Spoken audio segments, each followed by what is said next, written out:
So welcome back to our extended version of our conversation. Again, I'm Isabel, and this is... My name's Dennis Grizzard, Credit Royalty. Yes, so Dennis is with Credit Royalty, and I'm super excited. We met at a networking group, and I really, after talking to him, felt that it would be very valuable to sit down and talk to him about, common questions that people have about credit or misconceptions. And today's question is actually something that prompted me to ask just based out of the conversations we've had, which is, what are those hard things to get off your credit score? I mean, that's just something that interested me. And you mentioned that it was bankruptcy. Yep, bankruptcies, repossessions, charge-offs. Charge-offs. Yeah. When charge-offs, I've never heard that term. Yeah. So you'll have to please school me on what that even means. All right, so you have collections, which most people know. Okay. When an account goes 180 days past due, they'll usually send that account to collections. Okay. And then they'll try to actively collect on that account to kind of resolve that matter. Now, a charge-off is when an account has gone however many days delinquent, and then they charge it off as a complete loss. Oh, okay. And then they contact their insurance company, whoever represents them, and they have them pay it in full to compensate. So it stays on your credit as a total loss. It stays with the original creditor.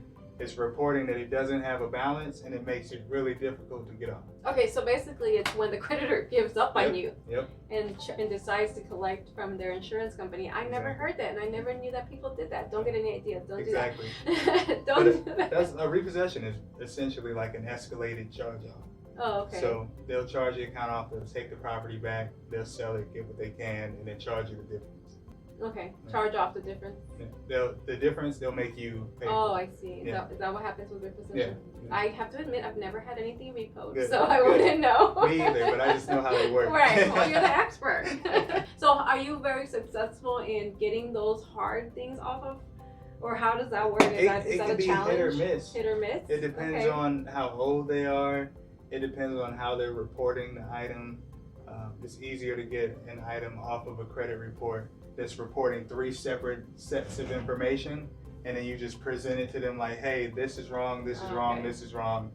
Take the entire account off. So pretty much just finding the loopholes, looking at the laws that are in place to protect you as a consumer, and figuring out a way to move forward with that. So yeah, we do have a lot of success in that, but there are some times that we don't get the items off. And we explain that to our clients, like, hey, these are difficult items.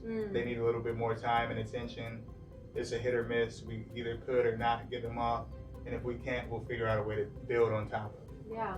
And what's the most you've ever jumped somebody in terms of points?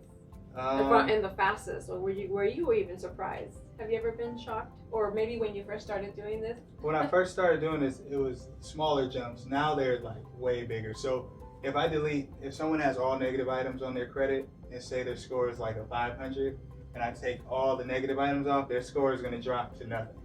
So it's going to be like essentially 0. Oh, okay. And then if we add positive items on their credit report, as soon as it reports, they're going to jump like 600-700 points at one time. Okay. So I've seen like 600-700 point jump in like, a month or two. A month or two. Yeah. Right.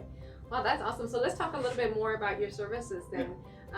If somebody wants to do something like that, where they want to eliminate their negative, what do you call them? Negative items? Negative items, and build their credit up. I mean, I guess I feel like I may know the answer. It depends, right? But what would your answer be? How long would it take? I tell everybody 6 months. Oh, you do? Okay. No matter if I know it's easy, because I can look at and analyze a report and know if it's going to be a little bit easier or a little bit more difficult.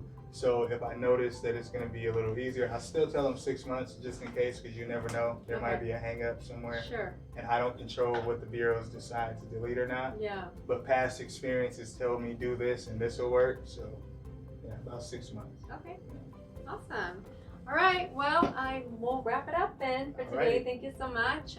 Again, I'm Isabel Guzman, realtor with eXp Realty. If you know of anybody or you're thinking about buying or selling a home, please reach out to me. And I'm Dennis Grizzard from Credit Royalty. If you need help with your credit, make sure you reach out to creditroyalty.co. Definitely, he's quite the expert. All right, see you next time. Thank you.